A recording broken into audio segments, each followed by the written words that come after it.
जी hello दोस्तों, मैं हूं कमर चीमा। उम्मीद है आप लोग ठीक होंगे। दोस्तों, भारत के मिनिस्टर फॉर एक्सटर्नल अफेयर जो हैं वो पहुंच गए हैं यूरोप।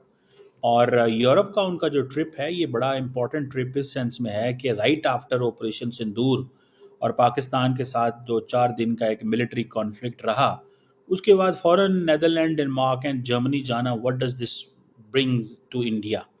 इंडिया इसको कैसे देखता है, इंडिया इसमें क्या करेगा, और ये एक किसकी क्या सिग्निफिकेंस है। सुनने में आया कि मोदी साहब ने भी हॉलैंड जाना था 14-15 को, और नॉर्वे और क्रोएशिया जाना था, लेकिन उन्होंने ट्रिप को पोस्टपोन किया because of this operation and because of ये जो पाकिस्तान के साथ लड़ाई का माहौल बन गया है यहाँ पे। अब जयशंकर वहाँ पे हैं। जयशंकर देखें, Jaishankar is a principal diplomat of Indian government, और वो इस चीज़ को बहुत अच्छे से जानते हैं कि मैंने कैसे अपना जो मौक़िफ़ है दुनिया के सामने रखना है। एक तो ज़ाहिर बात है, उन्होंने ये बताना है जनाब हम इन्फ्लुएंस हैं, हम हमारे बड़े हालात ख़राब हैं, हम दहशतगर्दी से मुतासर हुए हैं, हमारा ख्याल किया जाए, हमें पूछा जाए। उधर से पाकिस्तान है, पाकिस्तान के अंदर आज भी एक जो बलूचिस्तान के अंदर एक हमला हुआ है जहाँ पे बच्चों पे अटैक हो गया है। अब जयशंकर साहब वहाँ पे बता रहे हैं कि इंडिया के ऊपर हमले होते हैं, पाकिस्तान यहाँ से बता रहा है कि पाकिस्तान पे हमले होते हैं। You are getting my point? So the point here is very serious. ये पॉइंट बड़ा सीरियस है कि कैसे इंडिया अपना मौक़िफ़ दुनिया के सामने रखेगा और पाकिस्तान भी अपना मौक़िफ़ दुनिया के सामने रखेगा। और दुनिया जो है वो सारी बात है, it's watching, it has a perspective, clear perspective. दुनिया देखेगी जब भारत की तरफ, तो वो कहेगी इम्पोर्टेंट मार्केट है, खामोश रहो। इम्पोर्टेंट मार्केट है, खामोश रहो। हाँ, इंडिया के नैरेटिव के साथ दुनिया का नैरेटिव कितना चलता है, that is a second question. The first question is India is an important market, बिकता है, एंड इंडिया अंडरस्टैंड्स कि ये इंडिया की स्ट्रेंथ है। So on the basis of that India जो है वो अपनी स्ट्रेंथ पे खेलता है। और स्ट्रेंथ ये है कि जनाब हम बड़ी मार्केट हैं, जिसने भी हमारे पास आना है, you have to listen to us, हमें आपको लिसन सुनना पड़ेगा। This is what this is first thing. Second thing is जो जो इम्पोर्टेंट है, वो जारी बात है, वो ये है कि किस हद तक जयशंकर अपनी स्टोरी सुनाने में कामयाब होते हैं, इसके पाकिस्तान के लिए पॉलिसी इम्प्लीकेशंस क्या हो सकते हैं। देखिए, एक चीज है कि इंडिया बार बार रीहाइफनेशन करता रहा, ये समझिएगा इसको। India kept doing rehyphenation every time Jaishankar goes into the world and he speaks about Pakistan.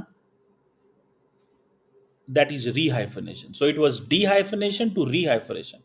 So India कहता रहा हमें पाकिस्तान से लिंक ना करो। अब दुनिया क्या कह रही है? You need to sit, you need to talk, you need to deescalate, you need to open communication lines. ये कह रही है ना दुनिया। या तो दुनिया ने कुछ सिंगल हैंडेडली पाकिस्तान के खिलाफ वर्डिक्ट जारी कर दी है। That is another important question. Has the word given a single handed verdict, unilateral verdict Pakistan के खिलाफ क्या हो गई है? ये एक सवाल है कि नहीं बनता? ये सवाल बनता है। सो मैं इसको ज़ाती तौर पे इस एंगल में समझता हूँ कि ये एक इम्पॉर्टेंट सवाल है। इसको सवाल को अंडरस्टैंड हमें करना चाहिए, और कि दुनिया ने इसको कैसे देखा है। दुनिया जैसे डॉक्टर जयशंकर ने कहा था कि we look for partners not preachers. That was basically Jaishankar का गुस्सा था ना, कि यार आप हमारी बात क्यों नहीं सुनते, आप हमारे पार्टनर बने, जो हम कहते हैं वो मानो। ये आपको याद होगा, आर्कटिक सर्कल इंडिया फोरम में डॉक्टर जयशंकर ने पहली जो बात की थी मार्को रूबी और इस तरह के लोगों के साथ जब हुई, दुनिया में बातचीत हुई, ये उस वक्त 3-4 मई की बात है, यानी कि इस वाक़े से, इस इंसिडेंट से पहले, जब इंडिया ने पाकिस्तान पे हमला किया उससे पहले की बात।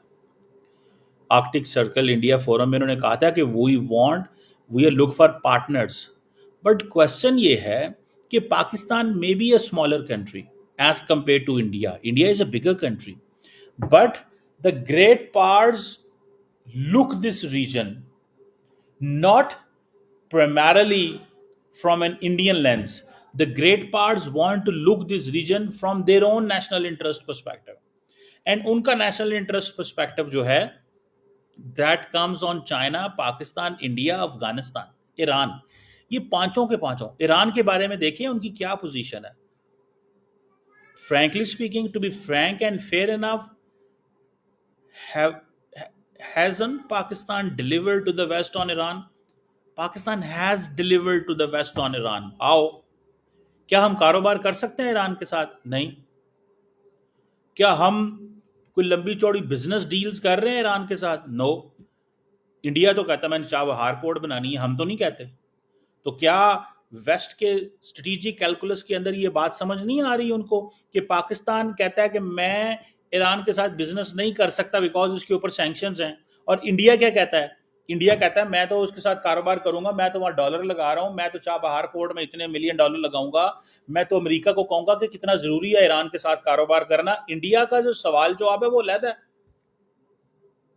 आप बात समझ रहे हैं? तो the strategic calculus in the west is completely different on Pakistan. You got my point, what I'm saying. Then comes Afghanistan. On Afghanistan, who delivered what?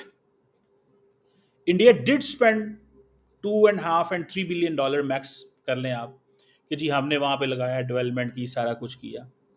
But who was the frontline ally with the Americans and the British and the French and everyone else? किसने non NATO अलाय का हमें खिताब दिया था? किसके बंदे मरे हैं इस वॉर एंड टेरर में? किसने फुली कोऑपरेट किया? अफगानिस्तान ने। पाकिस्तान के तो तालिबान से बहुत अच्छे ताल्लुकात थे बैक इन 1996, एंड देन हम तो दुनिया को कह रहे थे इनको, तालिबान को रिकग्नाइज करो, और हम तो क्या क्या नहीं कर रहे थे। तो हमने अमेरिका के कहने पे हर चीज अंडू कर दी, हमने तालिबान के साथ ताल्लुकात को अंडू कर दिया, एंड देन फिर वो किया जो अमेरिका ने कहा, और फिर हमने तालिबान को भगाया और नचाया और मारा और पकड़ा और सारा कुछ किया। दुनिया को पता है तालिबान भी हमसे नाराज रहते हैं, लेकिन we deliver to the west. हमने अपनी लाइन लेंथ वहां पे रखी बिकॉज हमें पता है हमारी वल्नरेबिलिटी, हमारी कोर वल्नरेबिलिटी का हमें पता है। हमारी core vulnerability is not economy, याद रखें। Pakistan core vulnerability is not economy, कि पाकिस्तान की इकोनॉमिक हालात ठीक नहीं है, वो और है, वो उस पर फिर मैं किसी वक्त बात करूंगा आपके साथ। आप मेरी बात समझ रहे हैं? You getting what I am saying? So core vulnerability is something else. इस चीज को थोड़ा समझें। ऑन चाइना मैं बहुत कुछ बोला हूं कि where are we, how are things being shaped, हमें क्या एडवांटेज डिसएडवांटेज मिल रहा है, क्या हो रहा है, हमें बड़ा बोला हूं इसके ऊपर, आपको पता है इस चीज का। चाइना के ऊपर भी हमने, देखें, अगर हम डिलीवर नहीं करना चाह रहे थे चाइना पे, तो व्हाट हैपेंड इन बलूचिस्तान में क्या हो रहा है? ये जो रोजाना वहां पे हमले होते हैं, इसका क्या मतलब होता है? चाइनीज को भाग जाओ यहां से, इसका मतलब ये होता है, और चाइनीज भाग गए। Where are we on CPEC? हम सी पैक पे कहां खड़े हैं? अगर फॉर एग्जाम्पल ये किया जाए, China does understand Pakistan compulsion, China does understand Pakistan shortcomings, I got it.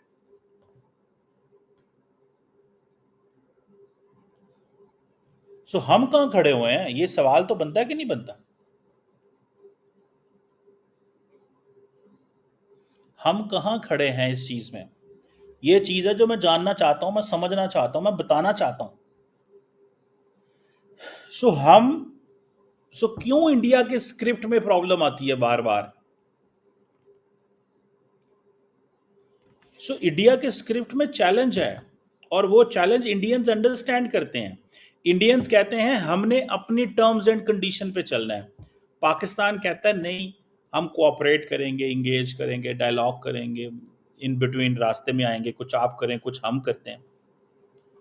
India के अंदर एक लफ्ज होता है strategic arrogance, that is there, that strategic arrogance is there, कि पाए ना सा इन्होंने जो है ना, ये जरा ठीक करना है इनको सबको। ये हम देखें, Indians are, they want to be the dominant player. So once you want to be the dominant player, you must have things in your tool box, whatever those things are. In case आपने पाकिस्तान पे हमला किया था, what was the requirement that Doval had to call to the world and tell कि हमने क्यों हमला किया? मुझे सिर्फ उस रिक्वायरमेंट की जरूर बता दें। Why Doval needed, NSA Doval needed to talk to the world? मुझे सिर्फ एक सवाल का जवाब दे दे कोई बंदा। एंड अगर डोवल साहब ने कॉल की तो व्हाट डिड द वर्ल्ड से? डी एस्केलेट करें, ना करें, हम आपको मना करते हैं। और फिर आखिर में क्या किया जो उसने, जेडी वैंस ने? सबको पता है, सबको पता, किसी को बताने की जरूरत नहीं है। So India is there, India Europe का इंपॉर्टेंट पार्टनर है, बट इंडिया अपनी terms and condition, market is not the everything. The answer on market is not everything. आपकी market is very important, but that is not that because of the market you can manipulate things in your favour. No, ऐसे नहीं हो सकता, वो कहते हैं। सो वो जो स्ट्रेटेजिक कंपल्शन है वेस्ट की, वो क्या है? वो कंपल्शन ये है कि they want to engage with all, they want to engage with all. वो नहीं करना चाहते जो उनको कहा जा रहा है। सो जयशंकर साहब वहां पे जा गए हैं ऑपरेशन सिंदूर के बारे बताने। इंडिया कैन टेल, लेकिन जब पाकिस्तान जाके बताएगा कि आज हुजदार में हमारे हमला हो गया, तो उसके बाद जब से इंडिया में हमला हुआ उसके बाद 4 पाकिस्तान में हमले हुए हैं। जब पाकिस्तान जाके ये बताएगा तो क्या होगा फिर? What will happen then? Explain me. मुझे जरा जस्ट कोई बता दे कि उसके बाद क्या होगा। इंटरनेशनल कम्युनिटी को वो जिसे कहते हैं ना, बताना तो पड़ेगा। पाकिस्तान भी जाएगा कि नहीं जाएगा? ये जो बिलावल भुट्टो की क़ियादत में पाकिस्तान डेलीगेशन पे डेलीगेशन भेज रहा है, जिस तरह इंडिया डेलीगेशन पे डेलीगेशन भेज रहा है ना डेलीगेशन इंडिया, वो क्यों भेज रहा है? बिकॉज उनको पता है कि हम दुनिया को कहें, हमारी स्टोरी को रिकग्नाइज करें, हम भी पार्टनर हैं आपके, और ये जॉइंट प्रॉब्लम है। ये सिर्फ बीजेपी का मसला नहीं है, ये कांग्रेस का भी मसला है जनाब। ये है वो सवाल, इसको थोड़ा समझें।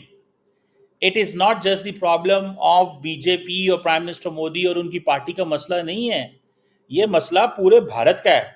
ये 1.4 बिलियन का मसला है। ये लोग अब जा रहे हैं, इसलिए जा रहे हैं।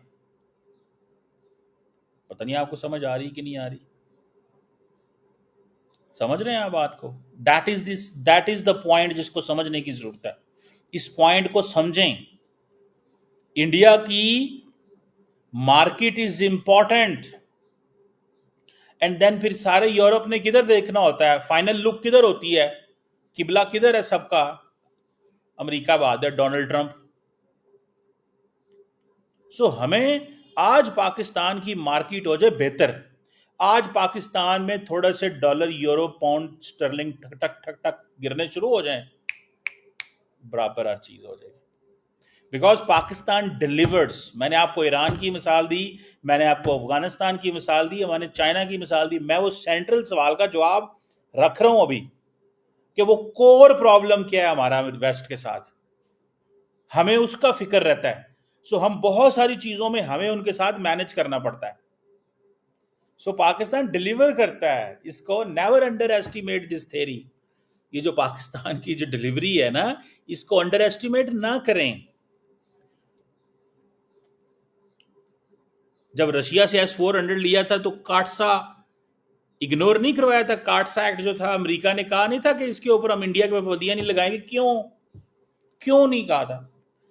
क्यों टर्की के ऊपर सैंक्शंस हैं और इंडिया के ऊपर सैंक्शंस हैं? सवाल बताएं ना। जितनी को फेवर्स इंडिया ने ली हुई हैं ऑटोनॉमी की, वो सारी सामने तो आ रही हैं। ये फेवर्स ली हुई हैं, और ये अब अमेरिका का जो डीप स्टेट है, that has a different view of India. वो इंडिया का एक डिफरेंट व्यू रखता है। जिनको नहीं पता उनको पता चल जाना चाहिए, और ये इंडियंस को बहुत अच्छे पता है। जयशंकर को पता, उन्होंने मोदी साहब को बता दिया हुआ, भैया मोदी साहब, सर ये अमेरिका एक और एंगल से सोच रहा है। क्या? मुझे ये बताएं। एनएसए दोवल के ऊपर अमेरिका के अंदर जो एफआईआर हुई थी कि कोर्ट ने तलब कर लिया था, वो क्या था? और वो कब हुआ था? जब मोदी साहब ने जाना था डेलावेयर बाइडेन साहब के घर। वो क्या था? इंडियंस को बड़ी देर से सिग्नलिंग हो रही है। सो ये जो यूरोप डॉक्टर जयशंकर का जाना है, that is there, but Europe एक चीज को अंडरस्टैंड करता है। यूरोप भागा भागा इंडिया के पास क्यों आया है? वो इसलिए आया बिकॉज उनको पता है अमेरिका पहले ही पहुंचा हुआ है वहां पे।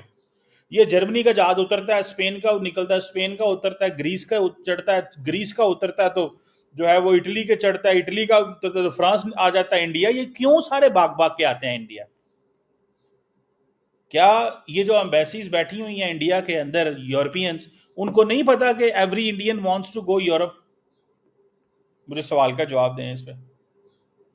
उनको पता है, उनको पता है कि 5%, 10%, 15% जो पॉपुलेशन है, it has a different life style, standard, work and all that. बाकी जो नीचे 80% है, उसकी ट्रांसफॉर्मेशन में बहुत टाइम है। गो के मोदी साहब कहते हैं मैंने 250 मिलियन लोगों को पॉवर्टी से निकाला है, ये वो कहते हैं। वो चाइना वाला स्टाइल है ना, कि जैसे चाइना में वो कहते हैं, ठीक है। Well still is there, let's see क्या होता है। ये मोदी जयशंकर साहब का ट्रिप कैसे चलता है, I want to follow this.